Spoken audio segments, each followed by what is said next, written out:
So malapit na matapos tong train station na to guys. Yan. So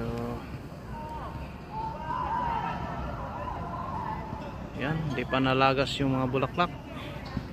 Kaya habang ng ano pa, punta na din eh. Alright.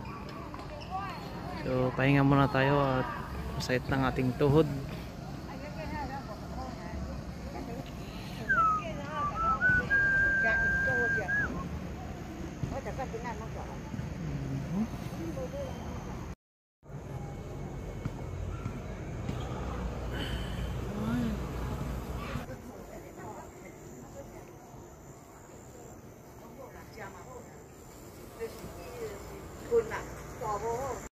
So yun guys, we are here at Yingge. So malapit lang to sa Taoyuan.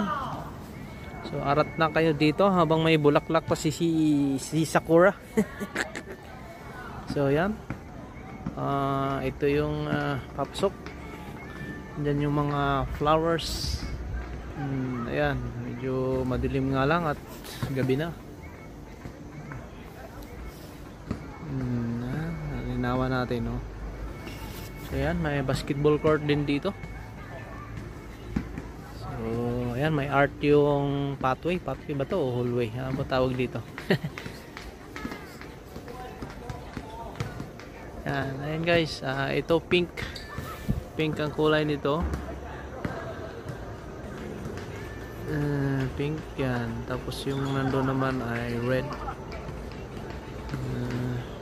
Yung iba ay naglagas. So ayan ang Taipei Rose Garden. So pagpasok, ito na yung mga roses. Napakarami ng roses niyong makikita. Ayan. So free lang, free entrance. So dito nyo makikita ang lahat ng klase ng rose. Ayan. All colors nandito na. So yan, MC Chinton. Mga pangalan to, hindi natin Ari de Orleans. So yung iba hindi pa bumuka. Yan.